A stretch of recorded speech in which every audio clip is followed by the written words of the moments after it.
Hey guys, Ash here from C4A Tech, and in this video we're gonna take a look at the Galaxy Tab S 8.4 and 10.5. So first off, let's talk a little bit about the build. Both these tablets are just 6.6 millimeters thick, so that's pretty impressive. While not the slimmest, it's pretty slim. So first let's take a look at the 8.4 here. So like the name implies, it's got an 8.4-inch Super AMOLED HD display. And this is a WQXGA resolution. That means 2560 pixels this way and 1600 pixels this way. That gives it a pixel density of 359 pixels per inch. So as far as the design goes, we've got faux metal to the side, that's golden faux metal, and to the back we've got perforated plastic similar to what's found on the Galaxy S5. So we've got an 8 megapixel rear camera, LED flash, Samsung branding. These two are for the flip cover.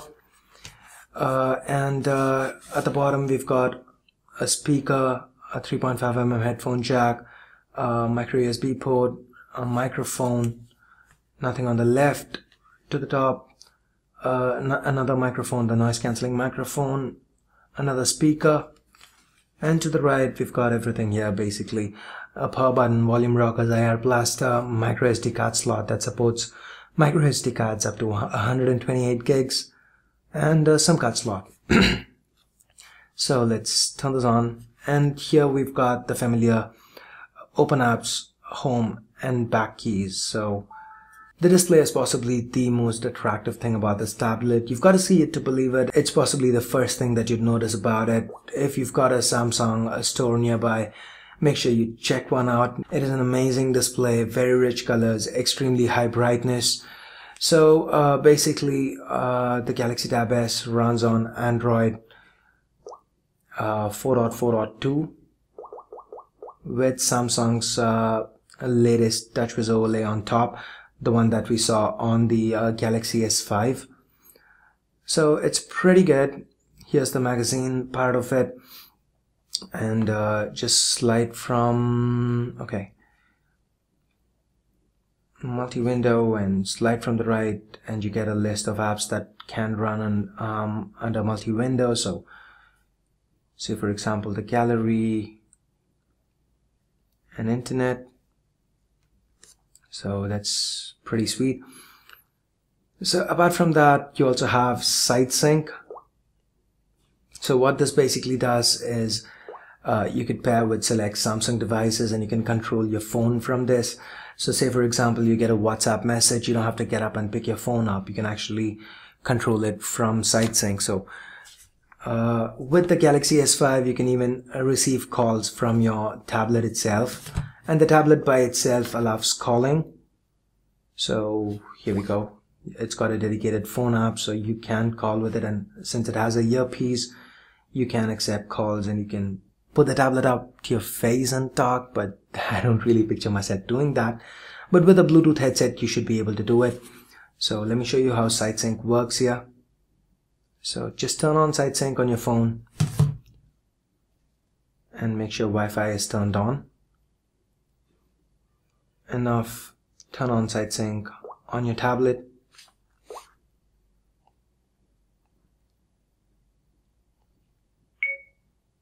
And there you go.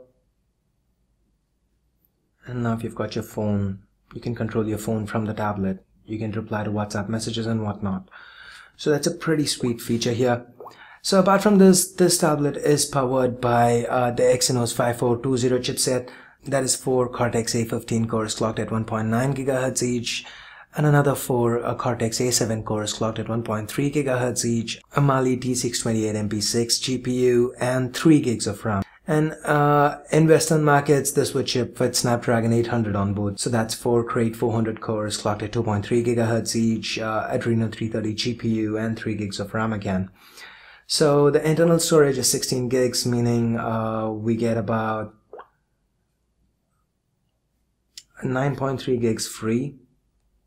So that's decent as well. Your regular features that we've seen with the Galaxy S5 make their way over, like the ultra power saving mode or the toolbox.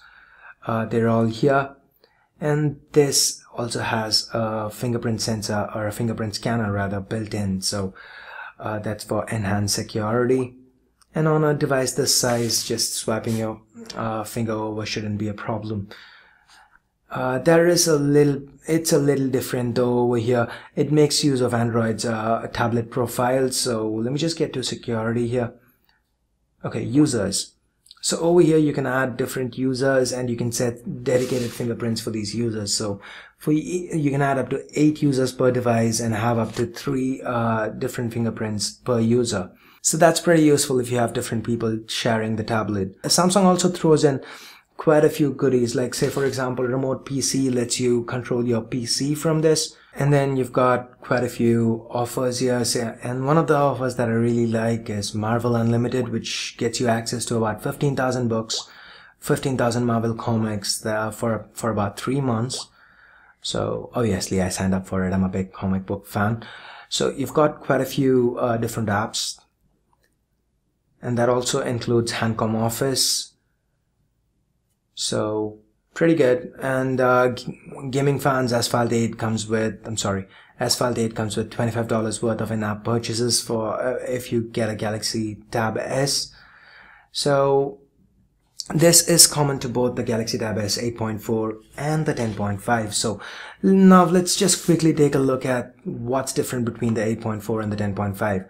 So the first thing, you don't have a earpiece here, and this is in the landscape orientation rather than portrait, as in the keys are down below here. Apart from that, it's still 6.6 millimeters thick, and even the 10.5 has the phone app built in. So yes, you can make calls with this as well. So over here the button placements are a little different. To the bottom there's nothing. To the right you've got your micro USB port, your SIM slot, your micro SD slot, and a speaker. And to the top you've got the IR blaster, volume rockers, power button. And to the left another speaker. So this tab, the 10.5, weighs in at about 467 grams if my memory serves me right, and the 8.4 weighs in just under 300 grams. So to give you some perspective, the Nexus 7 here with a 7-inch display is thicker and weighs in at 340 grams. So yes, the Galaxy Tab S 8.4 is taller and wider, but it does house a much bigger display. And the viewing angles are generally excellent here. So just to give you an idea, this is full brightness, and as you can see the viewing angles are excellent, and as you can see the brightness levels are much better, the viewing angles are also better. So and the speakers are pretty loud too. Weirdly enough, the speakers on the 8.4 do seem louder.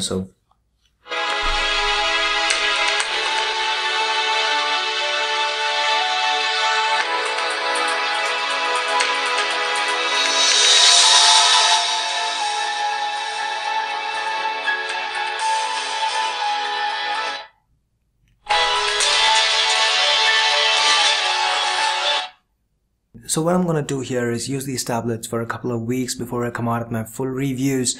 So in the meantime, make sure you stay subscribed to C4E Tech, and give a thumbs up to this video if you found it useful. So I guess that's pretty much it for this quick little hands-on and first impressions video of the Galaxy Tab S 8.4 and 10.5. If you do want to pick one up, you can do that from Amazon. I'll leave direct links right below the like button in the description. So till next time, this is Ash here from C4E Tech signing off. You guys have a